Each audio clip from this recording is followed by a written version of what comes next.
What is up, guys? Welcome back to the Game Changers Network. I'm your host, Fabrice Fwanji. This is Daniel Montoya. And we are the Game Changers, and you too can become a game changer. Today, what's today? What day is today? I don't even know. I don't know what today is. 23rd-ish? It's Monday the 24th, I think. And we got a special guest in the building. This one's a barber fresh out of Andrews, Mr. KiddKutit. How's it going? My name is Xavior Rodriguez, and I'm a licensed barber here in the state of Texas. Yes, young sir. entrepreneur as well. That's what I'm talking Excited to be about. here. Man, welcome. So, just so you know, Fabrice, this is Fabrice's first time to ever meet this guy. Yep. This guy's been cutting my hair. If y'all noticed on, these podcasts, this fresh little line in the hair, the little comb over, this is the man that does it. The reason why he's on this show is because he is a game changer. Yes, sir. How old are you? I'm 20 years old. That's wild. 20 years old, okay? Yeah, that's nuts. Yeah, that's nuts. Crazy. That's okay? crazy. That's crazy. And you don't have to say the exact number, but did you make over about six figures last year? Possibly close to it? Definitely close. Yeah. Definitely close. There you 20 go. years old. Can't even buy alcohol yet. You know guys, what I mean? hey, we telling y'all it's possible to do it. This is living proof right here. This is living proof. This is straight entrepreneurship. Yep. Cosmetology, you got a barber license. How long have you been doing it? 2 years, you said? I've been licensed for 2 years, but I've been cutting hair for 7. 7. Since I was 13. Yeah. So licensed for 2 years. His second year, what did you make about the same in sales your first year as your second? Yeah, well, it actually drastically increased as the second year came about, just because the first year that I reported, I was still in college. So it was kind of here and there. But then the following year, that's when it kind of went from a $40,000 to $50,000 jump. To up there. Okay. Dang. My man specializes with the Clippers. Absolutely. The Clippers, but he don't play for LA. That's so hard, bro. Congrats, man. So look, how did you know? Because this is 13. We're talking 13 years of age. Bro, at 13, I was playing Minecraft, bro. No, for sure. How did you know I want to pick up the Clippers? Yeah, so well, back then my dad used to pay this guy to come to our house and cut our hair. Okay. And it was frequently, every 2 weeks. And obviously I'm young at the time, and growing up I've just always felt different. My mind, my body, my spirit, I've always felt like the chosen one, I guess you could say, but I've never openly admitted to that. This is honestly my first time saying that. That's dope. And being growing up, I've always felt like a little itch or a ting in me. And this guy, every time he cut my hair, I've always felt happy about it. And I remember on one of the last cuts when I was real young, he was already making his way out because he was going back to tattooing. He was a tattoo artist / barber. And one on the last cuts, I told him, I was like, hey man, I know I'm young, but I think I want to be a barber. And he turned off his clippers and he looked at me and he was like, you serious? And I was just like, yeah, I think I want to do it. And he was just like, okay, well, that's cool. That's what's up. And he kind of cut it short. Well, then after the haircut, we're sitting on a little stool, no chair, whatever, real ghetto. And then afterwards, he reached in his bag and he pulled out a pair of wall designer clippers. Yep. And he handed them to me and he said, here you go, young man. He's like, if you want to be a barber, start it out. And to me, that was the greatest thing ever. I was just because I didn't know how much clippers costed or what, And at 13, getting handed those wall designer clippers, that was pretty much all she wrote from there. It sparked something inside of me. 2010, right? Yeah, around that area. And Wall is probably the main brand when it comes to clippers and stuff. That's huge. Yeah, absolutely. That's There's huge. Definitely a whole lot more brands up and coming, but Wall's been around for 108 years. So did he put you automatically as an apprentice? Is that how you kind of started with him, or you kind of just went on your own thing? Yeah, he just pretty much gave me the pair of clippers and told me best of luck. You know what I mean? Because after that haircut, I've never seen him again before. I've tried to get in contact with him and nothing. Dang. So at 13 years old, I just, because I can remember myself at 13 What years were you old. doing? I was in trouble. Goodness gracious. I was in trouble. 13-year-old me. Goodness gracious. Yeah, but with a set of clippers, me at 13 years old, I'd be buzzed. I'd be hitting. Yeah. So absolutely. What were you when you were 13? Were you trying your brother, yourself, your dad? See, that's kind of an interesting story because when I first started, that's what everybody wants is practice and a model to practice on. But my luck was kind of out of the water, and they know this still too. My dad and my brother, they didn't let me cut their hair until about 1.5 years, 2 years into cutting. Wow. And to me, it did affect me a little bit emotionally at the beginning because I was just like, why? I mean, of course, my dad goes bald, and my mom's a licensed cosmetologist, so she'd cut his hair for the longest of time. So with that being said, that little wall designer, I'd go into the restroom and I'd fade my leg hair. Like I would switch the guard up and down, and You'd fade it. I would fade my leg hair. Like I would start with the lever all the way closed, start from my ankle, open it all the way, and then throw one guard on. And that's how I'd start to realize, like, okay, well, if you move the lever this way and put this guard on, then it's going to cut this length. And I would always wear jeans in school because, I mean, obviously, you know what I mean? He had a taper on his leg. I was just straight up practicing on my leg hairs until one day the trend was going around where people were getting the lines in their eyebrows, the little slashes. Yep. And I didn't have a trimmer. I had a big clipper, and it was a bad decision. I was in the restroom. I had no more leg hair to practice on, so I was just like, I'm itching. I want to cut something. Yeah. And I seen my eyebrows, and I was just like, man, I'm gonna give me a slit in my eyebrow, you know? So I looked in the mirror and I turned on the clipper and I cut my eyebrow, and sure enough, I looked and I cut half my eyebrow off. So I was just like, I was like, well, my mom's about to be mad. I was like, well, maybe she won't notice if I cut the other side off. So I cut this side off, and I both had mini eyebrows. You know what I mean? Goodness. And then, like I said, that's how I started off for months, like 4 to 5 months just on myself, until I started to market. I figured out the power of marketing and social media. And at the time, Instagram barely started to pop up. Facebook's always been around, and then I just started targeting those areas. Hey, who needs a free haircut? Who needs a free haircut? I'm not the best, but I'm willing to. Yep. Then about a handful of homies just started coming to me before my actual family did. I was cutting on my little brother, but I mean, he's little, not even in school yet, and so I had that handful of homies come around, and then that's what gave me the practice that I needed to start getting on my way, the little kick in the butt to get on my way. If that doesn't speak on your testament to want to be great, then I don't know what else does, man. Yeah, because that's huge. Like, I would never think that a barber practiced on his leg to get good. Like that's crazy. Wild. That's wild. Yeah. That's what that's a dedication. Oh yeah, determination. Oh. Man, that's crazy. We were talking about the 3Ds, right? Yeah, that's definitely it right there. Yeah. Discipline, determination, dedication. And you did it in the school bathrooms? I did never. I never did, just due to the fact when I was in school, I was like a class clown almost. Gotcha. But I always got my work done. But with me, like I never went to the extent to do wild things, I guess, like in the restroom, just due to the fact that I was an athlete. So I never wanted to get in trouble in that sort with the coaches and stuff, because baseball was my first love. Like a lot of people think it was just barbering. But honestly, like baseball was that, because it's the competitive nature. I grew up playing ball. Right. And that's, another story just due to the fact that at a young age, at 13, I got the physical for just overall health and fitness. And I failed that physical because of an arm injury that I didn't even know about from playing at a young age. So that's kind of how like everything ties together with barbering is like, I took it as a sign of God telling me like, not necessarily you're not meant to play baseball, but slow down. Like focus on not necessarily cutting hair, but there's a door there, because we were playing every weekend, traveling to Dallas. And like I ended up getting this Tommy John surgery on my elbow at 13 years old. Like my story is pretty crazy because I was the second kid in the state of Texas to get that surgery at 13. And the doctor for the Texas Rangers at the time, he told me, he's like, I don't want to cut into you, but this is rare and we've never seen this other than somewhere else in another state. And, let's do it. And to me, that's kind of how I guess I grew up really fast and had to get to work.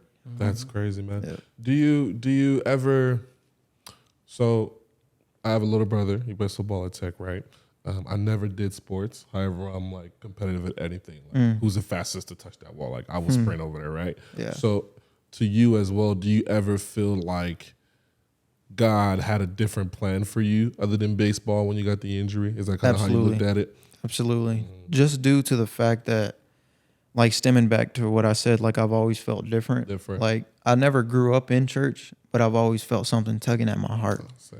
And that's kind of when like his reality of himself was proven to me from the injury. Like, although that's kind of, people don't look at it like that. They'll be like, why God, why this, why me? And when it happened to me, I was real young and I just took it as like, I'm good at baseball. I thought I was really good. And I was just like, what else am I going to do? But when I told that dude I wanted to cut hair, him giving me those clippers, it was kind of just like memories popping back in my head where God was just like showing me that. And to me, it was kind of like, no matter how much I want to run away from cutting hair, because you have those days when you start at anything where you just not good that day, And I remember cutting. I was just like, I don't want to do this no more. And then I just have those things where God would come to me and it's just like, you know, that's what it is. Cut hair, cut hair. So yeah, it's just. And that's the crazy thing of it all. Like the fact that you still had enough faith to follow through with it is what means everything. So, but if you weren't cutting, what do you think you'd be doing?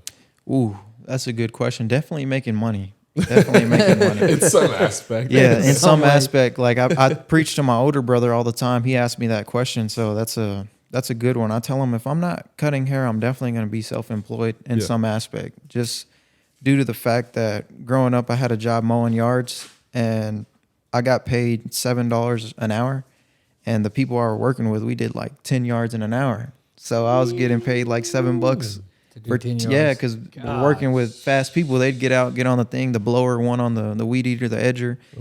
And then from that age, I realized like, I'm not going to work in the sun. Like, I don't care if I barely make a little bit of money. I'm not going to work for nobody. I ain't doing it. Yeah. And still till this day, when I cut hair, my older brother tells me like, it's just because you found your passion early on. And I tell him, no. I was like, it's just a decision that I made at an early age. I was like, because you work for somebody. I was like, but you're fully capable of trying something different. Although there's risk. Like with risk, there's reward. And I took that risk of just not working in the oil field. I finished high school. I didn't go to college. And I just always believed in just doing what I could do fully, not what somebody else could do for me. And that's kind of what has gotten me to the point where I'm at, is realizing like, I'm not going to work for somebody else. But outside of barbering, I definitely seen myself being like in the medical field in some aspect. Yeah. Like, I mean, I know that's kind of still working under someone else, but I just always felt the need to help somebody or something in some way. Would you say like an RN and anesthesiologist? Honestly, man, like one of the main, like a surgeon, you know, like, but going to barber school and reading all the blood and this and that, like it just intrigues you so much. And I've always told myself like, man, if I was never good with these clippers, I'd really love to push myself in my mind to see if I could be a doctor, you know what I mean? Or be somebody in that field area. Because there's a quote that I heard that said, if you're not making somebody else's life better, then you're wasting your time. Preach. So I've just always lived by that since I've heard it. Preach. Yeah. That is crazy, man. And just to kind of recap, the very first thing you said is you had that surgery, right? So you didn't let that surgery define your legacy, right? And a lot of people, a lot of young people, they unfortunately, you know, young men have injuries like that when they're playing sports, and that's life defining, right? Absolutely. They end up going working a 9 to 5, or they end up going doing this and that because they say that's it. My life's over. I can't play sports. I can't do this. I'm done. You know, I'm going to go work at Walmart for the rest of my life, whatever it is, right? So it's good that people can see that you're 20 years old, 13 years old, that happened to you, and look where you're at now at 20, right? Absolutely. That's amazing. That's game changing. That's game changing, man. That is. Absolutely. 100%. Okay. So then how do you occupy your time now, like when you're not cutting? So how does that look like? How's your mental? You know what I'm saying? When you're not worried about the bread, how do you keep you? Me? Yeah, that's a good question, because I'm very different as far as the aspect of, in cutting hair, I give out the image that that's all I'm doing is cutting hair. And when I'm not cutting hair, it's kind of funny because I'm always revolving myself around what betters me. So I'll be on YouTube watching how to cut hair, or just a different YouTuber filming. I pay for online courses of different like UK barbers, and they show different scissor works and different angles. And outside of cutting, I'm always traveling to different barber expos.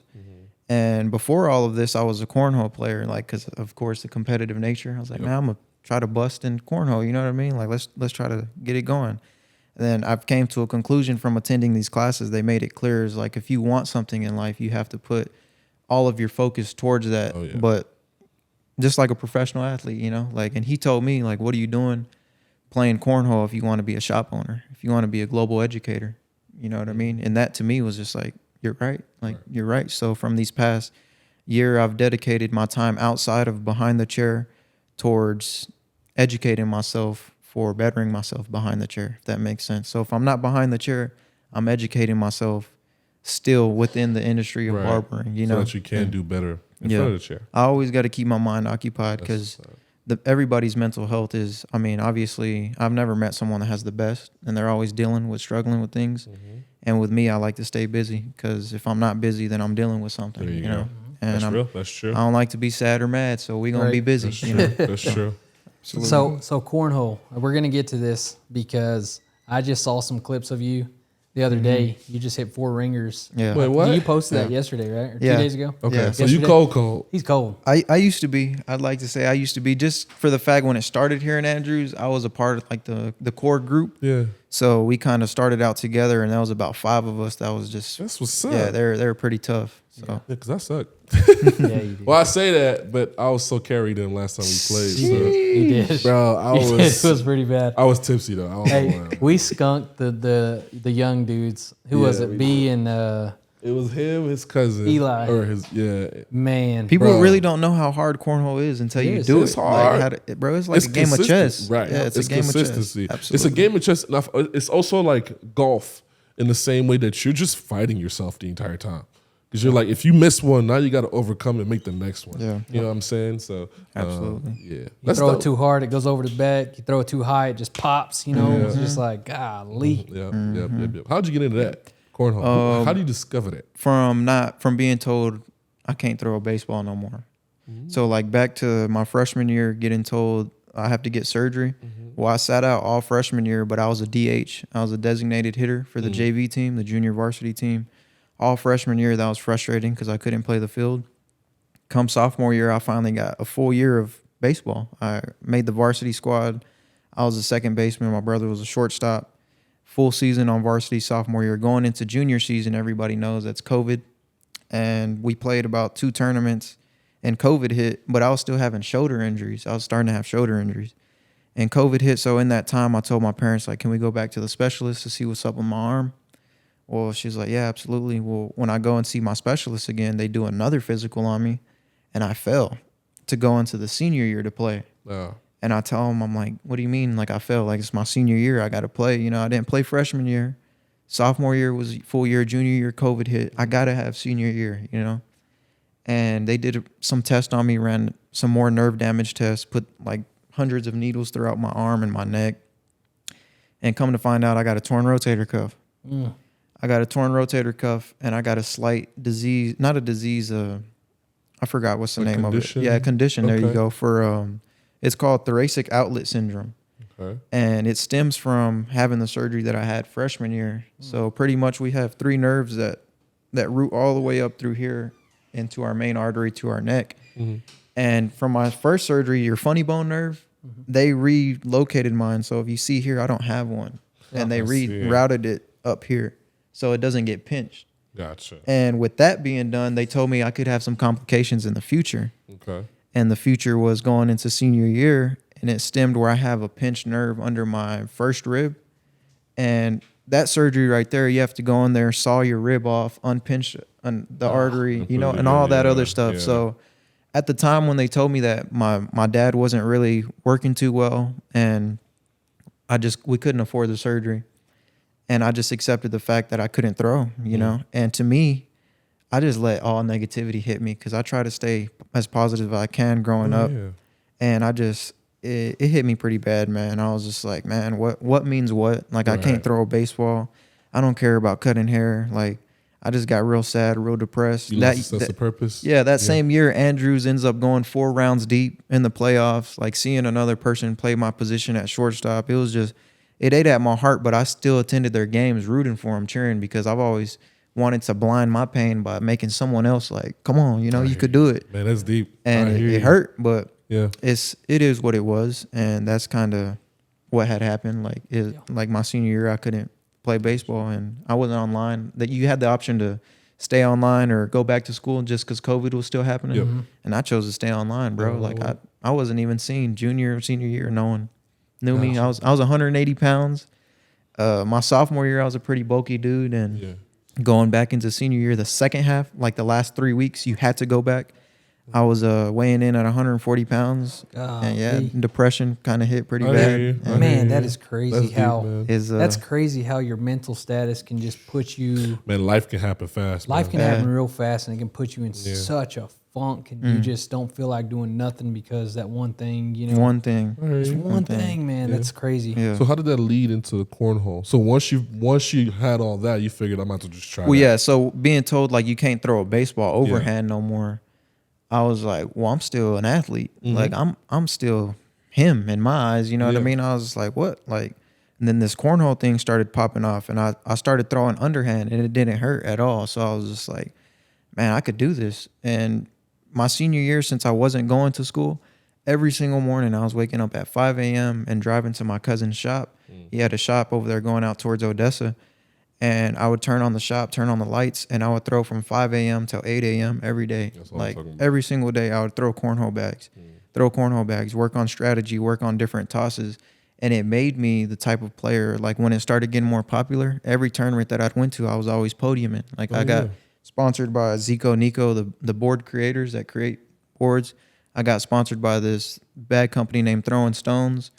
And to me, like that's just, it's always been normal to me. If I start something, I'm going to be the best at it. And people don't realize how much time it takes to do that. Because when I'd go out to the tournaments, it's because you used to be a baseball player. You're just real good. Like, all right. But I was 5 a.m. till 8 every day throwing. 3 hours. It got to a point where I could pick one up and just throw it randomly. And my bag control and hand control, like it was just there, you know? Yeah. It's like, repetition. So, I mean, what, 5, 6, 7, 8. That's 3 hours. 3 hours. 3 hours times 7, that's what, 21? 21. Times 4, times 50. I mean, dude. Oh, yeah. These are hours of He's repetition. That's why he was always on the podium. Though. And it was killing my mind too, because it, like I said, like from them playing baseball and going through the playoffs, like to me, I was just like, I'm gonna be the best I can here with what I got. That's what I'm talking about. And I still was able to hit for the varsity squad. Yeah. But like I said, depression, like to me, I was just like, man, I don't want to do nothing. Right. Like if I can't throw, if I can't play the full game how I want to play, I don't want to play at all. I can relate to you, bro. I can relate to you. This is gonna be a little deep. This is just like how yours. Watching my brother play. When like the first 2 years when he started, because my brother's co-ed D1, all that stuff, like it hurt me, man. There's sometimes I just didn't want to go to his games, because I felt like I'll cheer for myself. You know what I'm saying? So I understand that feeling. It takes a lot out of you, but it also brings a lot in you because you have to overcome and realize absolutely out of yourself. So I'm glad that. So overcoming. When did you hit that turning point where you were like out of that depression? Now you're back hustling.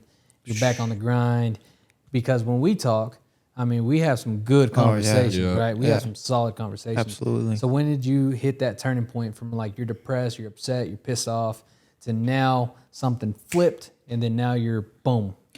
I'd say after I got my diploma. Gotcha. After I got my diploma, because senior year was COVID, I was all online, and then when I went back, it's a funny story. I almost didn't graduate because I didn't care about school, and I was supposed to be doing my online work, but I like to think smarter, not harder. So I paid the valedictorian to do my homework. That's what's up. For senior That's year. What's up. Yeah. But there's a catch. Right. When I go back to school, the principal calls me in the office and tells me I'm missing this many assignments and have this many zeros. Whoa. And in my head, I'm like, whoa, what do you mean, you know? And she's like, well, here it is, look. And I have zeros in these classes. And she's like, Xavier, there's 3 weeks left of graduation. Like, you should consider going to alternative.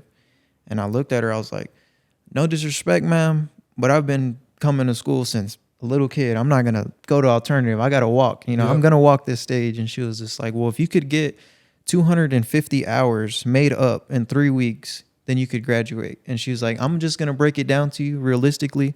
If you show up an hour before school, stay in for lunch, and then stay in for lunch detention, or like even after school, like whatever you want to do, you're not going to make the hours. And I told her, I was just like, can I try? You know? And she was just like, absolutely. Well, at the time, our English teacher, she was going through some things and she ended up quitting off. So we had this new, she was a professor at Austin, at the University of Austin for biology. And she came in to replace her. The coolest chick ever, bro. Like she was like mad cool. Her name was Miss Rodriguez, but I want to say her name was Almani or Al-Sadi. Is she still here?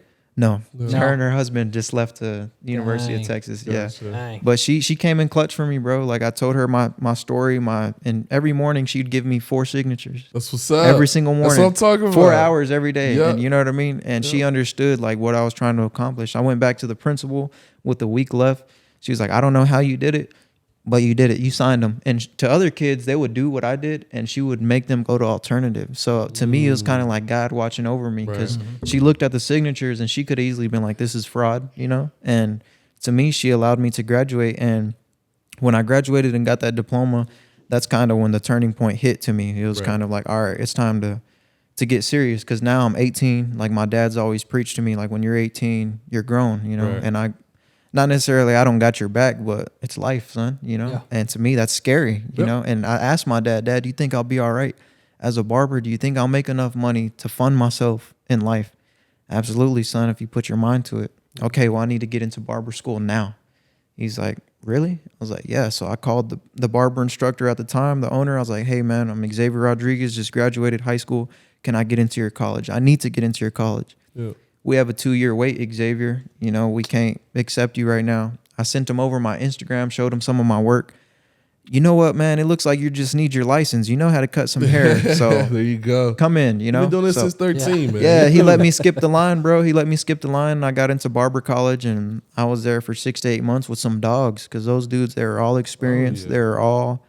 And from my class, even still till this day, that was the highly talented class. Like there's years of experience of barbers that were there, but they're just going to get their license now. Yeah. And I was fresh out of high school. I'm going to cut you off. And you're competitive. So like going into this class, where did you see yourself amongst these talented people?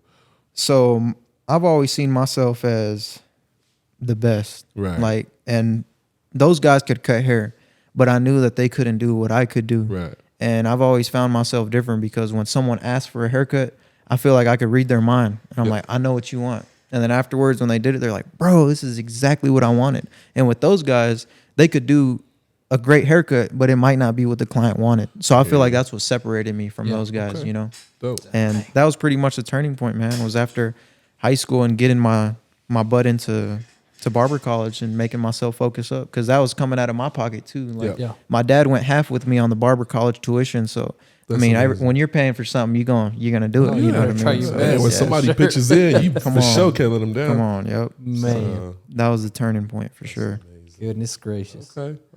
Well, guys, we're at our half point right now, so we're about to get into some sponsorships. So first one, I'm gonna say thank you to HTO. Do you have those tees yet? Got them tees rolling in. Look at them go. What up? Bring them in. HTO is our sponsor. HTO is the place to go. Yeah. You know, my favorite is the Mango Fresco. Let me see if thank you so much. Mango Fresco. It's fire. Uh-oh. I don't know. That one's the mango. This one's the wedding cake. Oh, yeah. Wedding cake. Yeah, he likes to get married. Man. What's the flavors behind that one? Coconut and almond green. Yeah, he wilded. Tweaking. Oh. That's your straw, bro. Okay. Yeah. B, you still recording, B? Okay. HTO is the place to go. Make sure you go 2 to 5, happy hour. 2 to 4. 2 to 4. 2 to 4, happy hour. What does that mean? Happy hour, half price. Half price off every goddamn thing. So it's about $1.90 for this big old giant thing right here. Can't beat that. Everything's bigger in Texas. That's what I'm talking about. Everything is bigger in Texas. Our second sponsors for the show is CourseCareers.com. Guys, college can be expensive. I know I spent 5 years in there, but it doesn't have to be. With CourseCareers.com, you can get a degree in digital IT sales, digital information, and a bunch of other courses. Head over to CourseCareers.com, sign up, take the courses, get your certificate, and get paid just as much as a college degree would. All you gotta do is use code FAB50, and you get $50 off your first course. Head over to CourseCareers.com. All right. And we're back. All right. Second part of the episode. Yeah. So now we're going to talk about some game changer moments and game changer people that are in your life. Okay. So I know that you kind of discussed it briefly, but this is the part where I want to know about the game changer people or the huge influences in your life that make kid, right? Absolutely. So if you don't mind, just the first person that pops in your brain whenever I say influence, that's influenced you. The first person, there was two when you asked that. So there's one in life and then there's one in barbering. Let me know both. One in life, it's not an individual person, it's my parents. Right. Both of them come to my mind. And the reasoning behind them is just their story. Like I remember me and you had a shop conversation about it. Is when I told you a lot of people around my age, at least that I talked to, or just in general, their parents had a rough upbringing, For sure. you know, and they didn't really have what we have now, the access to make money like we can. Their generation was just told, work hard, work long, and you'll be successful. And from my parents' story, from my dad getting into a car accident and being paralyzed from his right side of his body for a year, and my mom stepping up and getting 2 jobs and working to support him, and then my mom's story of just her childhood and seeing where she comes from, like, to me, hearing all of that and seeing what they've built, even just the simplest as a house and a shower, you know, it made me as grateful to realize, like, I have a roof, I have food, I have shower, I have everything a kid needs. So, like I've explained to Daniel, what's people's excuse around my age to not be a game changer or to not be successful? Like, and that's deep, because a lot of people preach to me, well, the rich stay rich and the poor die poor. Right. That's false. That's false. You know, Yep. because everybody's given the same opportunity based off of, if you can talk, if you have 2 healthy arms, you have legs. Right. I don't care what your situation is, you know, make it work just based off of what my upbringing was. We you start know? from the So, same yeah. playing field. We got the same chips, the same cars. Exactly. We got the same amount of hours a day. We do. Exactly. We do. Yeah. And everybody's situation is different, you know. Right. Some have it harder than others, but that doesn't mean anything, you know, because I mean, if your situation's harder, that just means your outcome's greater.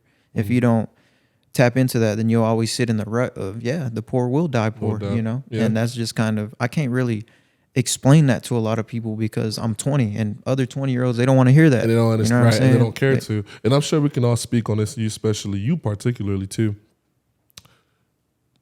You're dealt all these cards, and we all start off from ground zero, right?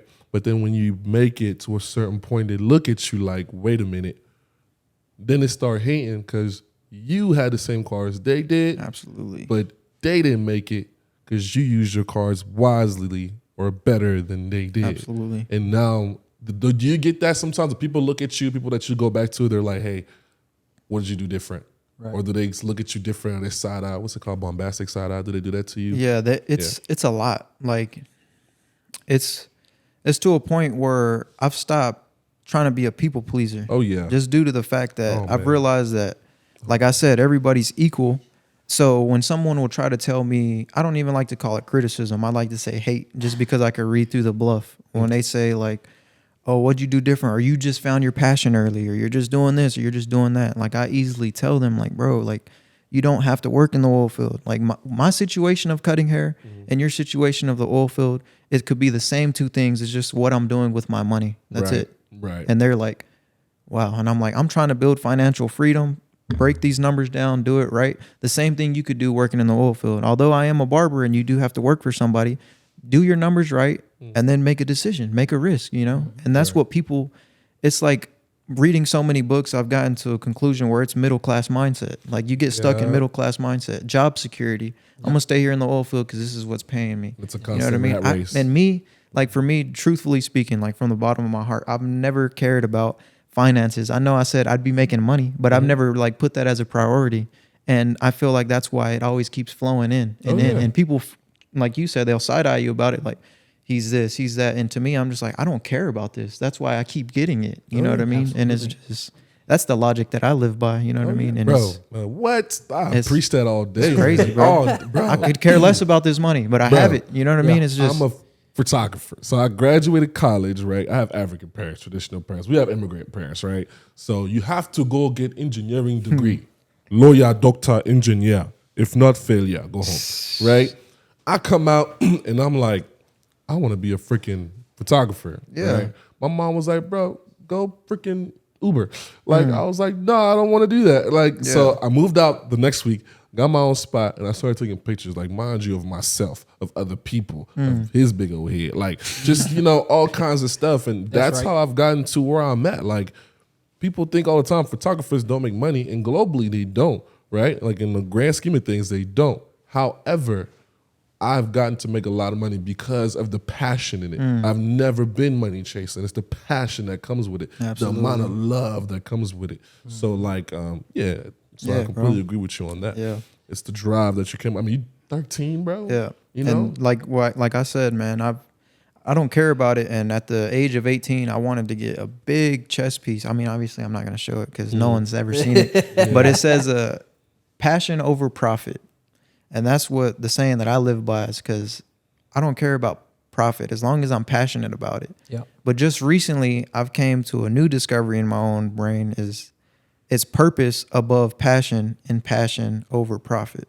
Hold on. Yeah, that's pretty deep, man. Repeat That's that. pretty Repeat deep, that. yeah. So it's purpose above passion and passion over profit. Mm. And I created that because I was sitting to myself one day and I said, I'm passionate about cutting hair. Mm. I said, but at some point in time, everything is a job towards someone. I could cut hair all day. But once I get past that 12 dude, 13 dude, I start to feel it. So it's a job, right? So I said, no matter how passionate I am about cutting hair, it will always be a job, and that stems to anybody and whatever they're doing. Yep. But if you don't have purpose behind the passion that you're doing, then what are you doing it for? So for the longest of time, I thought I was just passionate about this.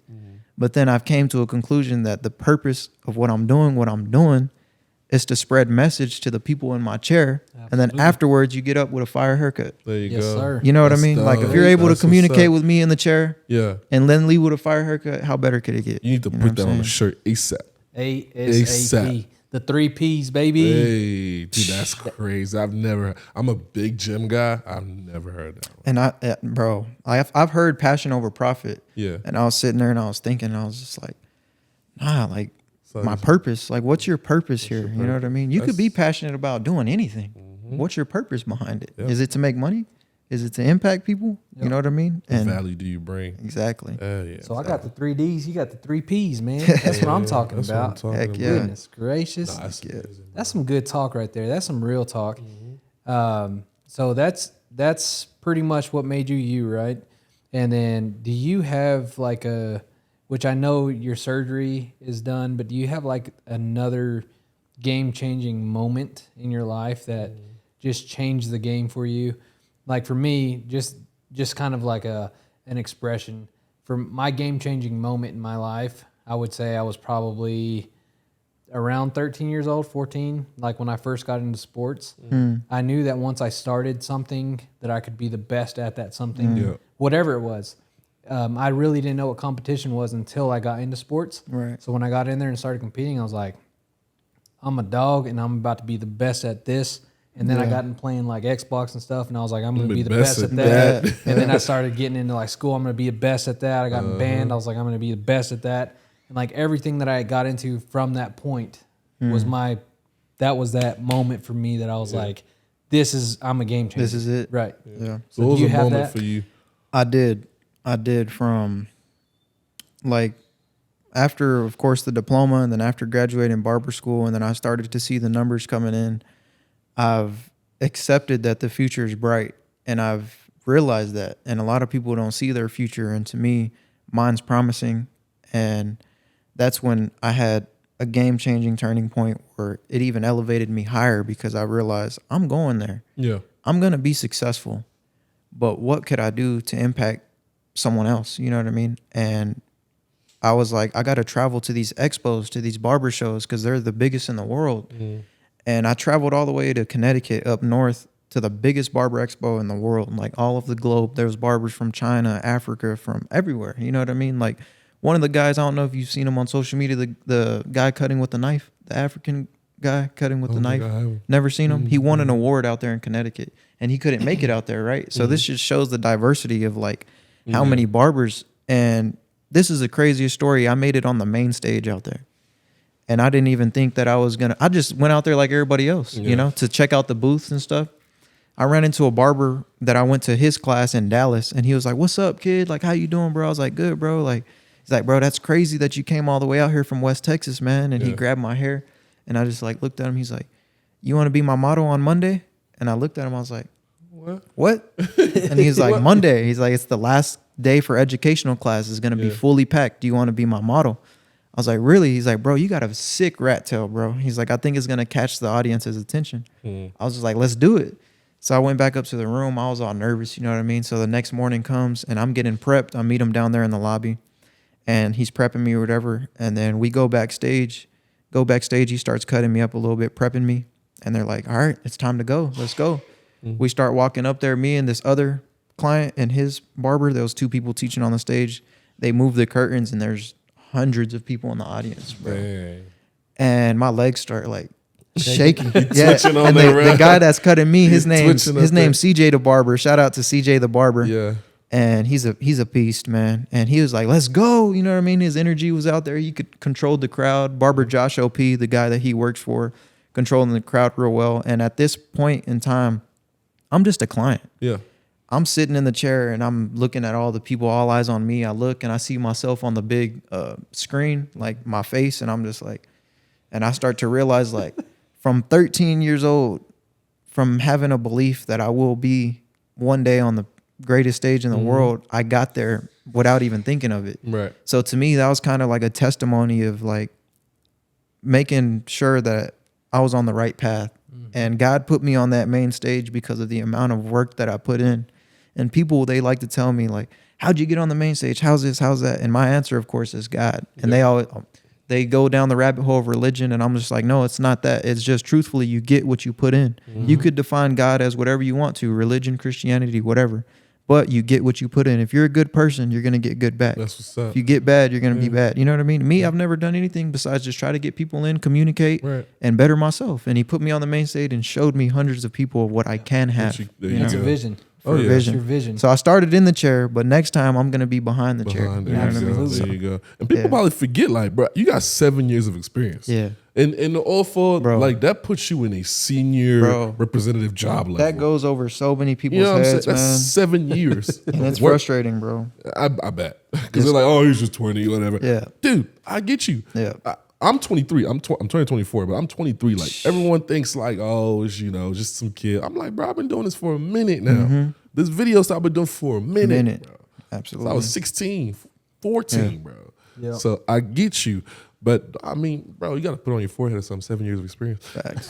So that way they can understand it. Or Have to. something. Like age don't define maturity. You know what I mean? And that's what I've like, yeah, there's people where there's like, he's too young, he's this, he's that. But those people, they just don't get it. You know what I mean? Right. And it's normal to me. What I'm doing, everything that I'm doing, it's not perfect. It's great. It's just how I was raised. My dad taught me how to be who I am. And to me, I don't like to take credit for it because it's normal. You know, I've been doing this. Like you said, 7 years of experience. It's a lot of time. I've been doing it. You want to know what I a mean? crazy story, man? Speaking of that, so my first year in real estate, first year ever, right? My second client I've ever dealt with, second client. She comes up to me. I'm showing her houses. We get everything done, get the contracts made. We're making offers. Like everything's going smooth, right? So she comes up to me after we close the deal. Everything's done. And I'd say, hey, thank you so much. I hope everything went well. I just want to let you know you're my second client ever. Forever grateful for you. And that's exact words that I told her. And she said, second client? I was like, ever. Yeah. So thank you so much. You know, again, I'm so grateful, whatever. And I gave her gift basket, her closing gift. Super grateful. Thank you so much. And she said, honestly, I thought you had at least 10 years experience on it. At least. Heck yeah. And I was the second client ever. This is probably my 4th month ever in real estate. So from me, I was like, holy crap. Like that says more than anything anyone could ever say to me, right? Absolutely. Any other realtor in Andrews, Odessa, Midland, wherever, they can tell me whatever they want to tell me. But my client, my customer just told me this. Yes. Well, yeah, Right? it holds way more weight. Way more weight. It holds way more So weight. that's kind of the same deal with you. Like these people that are saying that, oh man, he's young, he's this, he's that. Like, have you seen my haircut? Like, Bro, I'm saying that boy is crisp. And the thing, like the thing where I heard it the most is when I became an instructor Yeah. at a barber college. Because I became an instructor at 19, and then I turned 20 in March. But like when I became that instructor, like that's when I heard it the most. Like he's 19 years old as an instructor. Like my youngest student was 25, and then 30. Like I was teaching everybody older, and I had the shakes. I was trembling, and for 6 months, I was teaching and talking to these people. And I relate to you on the fact of like when that lady told you didn't need to hear that from other realtors, because other barbers, they weren't necessarily complimenting me or telling me like, good job, that's dope, you're young, you're an instructor, like it should be. People that were coming in as walk-ins, over a handful of people, when I was helping students, they would literally turn, and this is no exaggeration, man, you're literally handpicked by God to teach. Yes. I feel like I could go home and cut my own hair. I love that, Yeah. man. And I was like, and that gave me the chills even Yeah. speaking about it right now, because I was just Yeah. like, what? So I didn't think nothing of it. Yeah. The following week comes, 3 more people tell me the same thing. Man, you're just so patient with these students. The past instructors that have been here, they don't, you know what I mean? Like you could teach. And other students would come up to me like, bro, I don't know how you do it. Like I get frustrated. I can't teach. You just literally say this and this and that, and then they do it. And I'm just like, Yeah. it's, you know, It's that just- chosen one analogy. That's you it, said man. earlier. You Like, just, you just feel always like that. felt it. Like I've told Daniel before, driving back from Dallas one day, if I tell a regular person, hey, you think you could own these tall buildings, these tall cities? They'd be like, Psh, I wish. And I was telling Daniel, man, I've always felt like when I look at structures like that, I look at myself as owning it, although I don't know how. Yep. But I've always felt like I'm going to, you know, and I feel like that's what separates me from a lot of people, is just that blocked mentality. Actually Like, believe. that's it. That's You know it. what I mean? Like, That's it. just believe that you could do it and you'll do it. If you're just like, Psh, I wish, or yeah, maybe one day. No, not maybe. Like it's going to happen. I don't know how I'm going to do it, but it's going to be done, you know? That's my So that's I'm glad you said that, because that's, you speak life or you speak death. Absolutely. And this is just getting straight deep, right? facts. You speak life or you speak death inside your own life. So if you sit there and you tell yourself that you suck, that you're fat, you're a piece of crap, that you're a loser, you are going to be. You're gonna believe You are that. going to believe it. And you're going to believe everything that comes out of your mouth. So on the other side of that, the good side of it, like I am rich, my family is blessed, I am, you know, prosperous. I'm going to kill it in real estate this year. Like my morning routine is self-affirmations. I give myself self-affirmations every What do you call single them? morning. Humble pies. Humble. I call it pies. humble pies. It's my gratitude, my morning session. I like that. So I give myself humble pies. You know, I thank God for everything that He gave me, that He's given me. I thank God that I woke up this morning. Yep. You know, everything. I'm grateful. Give Him humble pie, and then I give myself self-affirmations. You know, I'm amazing. I'm going to educate.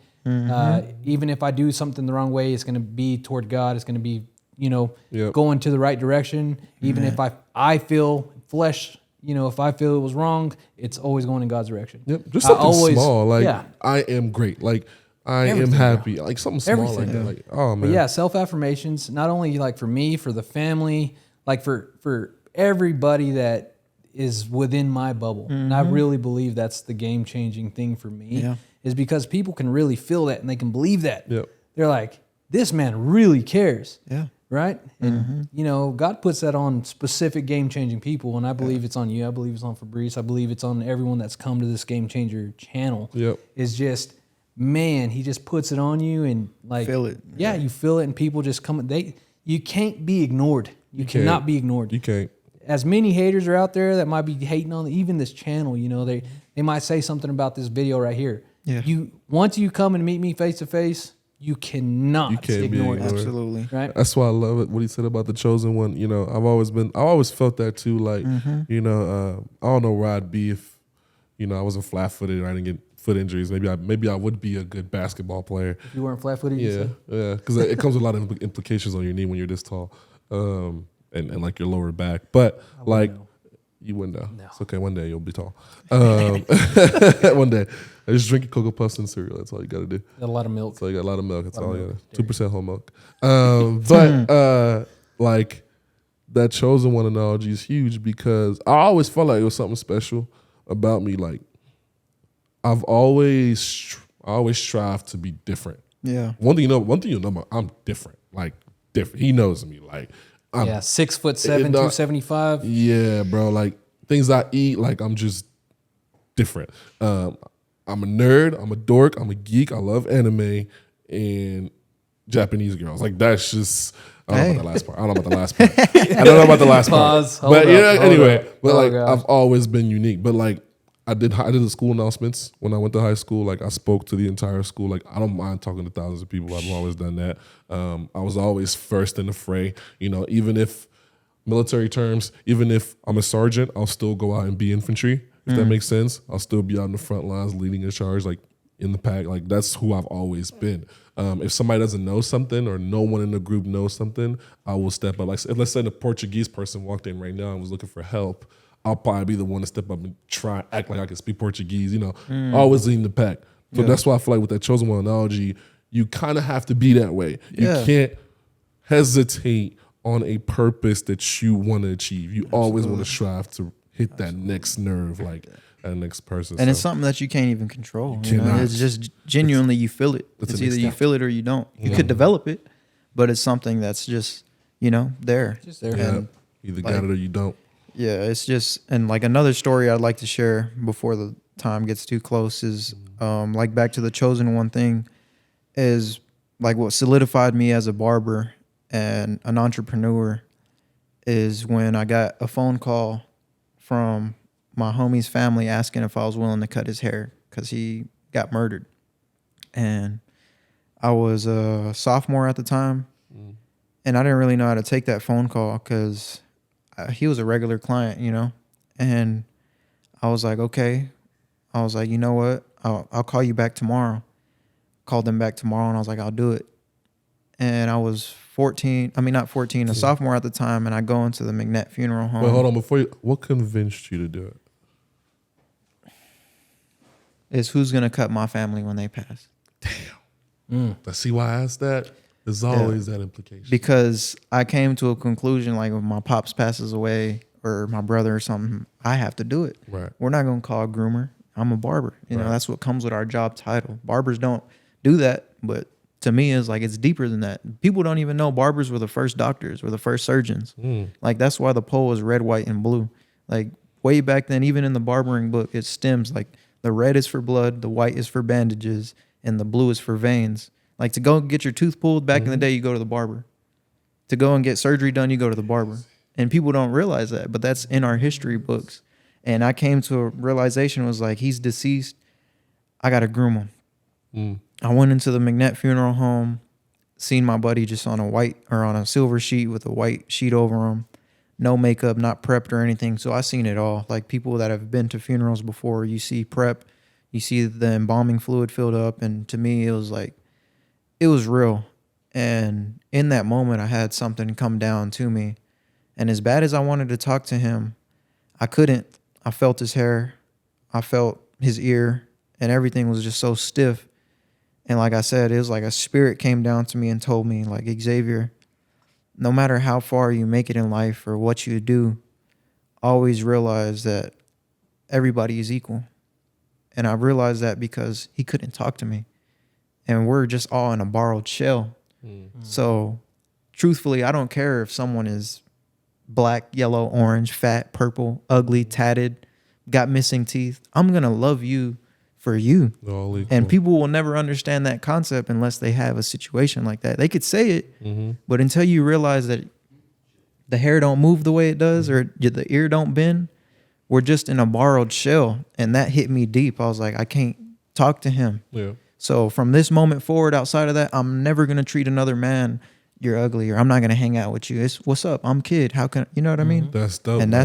that's what helped me. That's So, awesome. That's what I'm talking about. That's straight real, love, man. baby. Man, I what a love story. that. What a story, man. Yeah, man. I see why we got you on here. First time publicly saying that story Yeah, too, bro, because like- I don't like to take no credit for it or anything like that. I see you know? why we It's got just- you on here, man. Like that's deep. I have a story kind of similar. I did a videography shoot for my aunt and her husband when he passed. And yeah, like you said, the people before they do like all the body stuff with it, like you see the body for what See it is. everything. And I had to record that. That was tough. Man. Tough, man. Yeah. So the fact that you actually like clipped his hair. Yeah, man, and gave him a design. Like Man. the family asked for this haircut that he was always supposed to get, and he got murdered on a Saturday, and he had an appointment booked for Sunday.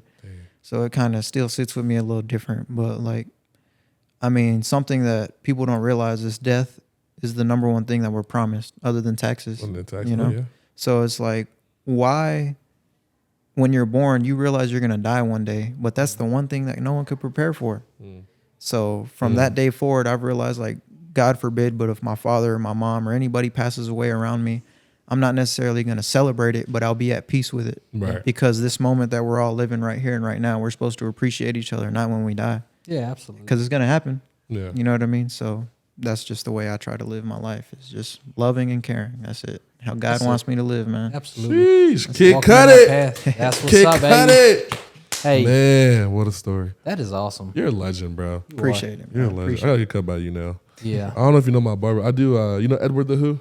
Bro. Yeah. Edward the Who, bro. Yeah, that's my my guy. barber. Yeah, that's there my you go. guy. That's his guy. Yeah, Bro, don't Edward leave that goes- dude, man. Yeah, He's Edward, he's one of the realest dudes you ever meet. oh, bro. He'll probably be on here eventually, but yeah, like that's amazing. I'm glad yeah, you know. me and the Who are real close too. So yeah, Yeah. yeah, he's a beast, man. Yeah. Seriously. Yeah. So Well, man, that was an awesome episode.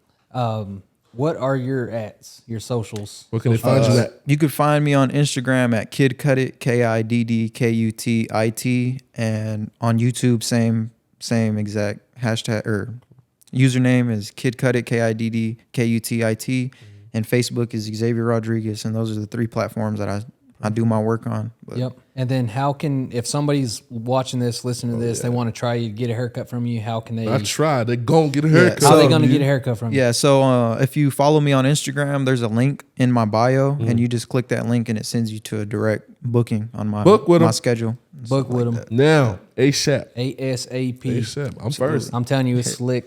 Yeah, I mean he looks good today, but he normally is You ugly. ugly. You ugly, boy. You ugly, boy. Ugly. But he But looks good today. for the older generation and the newer generation and my generation, His just know generation. that you too can become a game changer. Thank you guys. Have a Appreciate great y'all. one. Thanks for coming, X. Thank Yes, y'all. sir.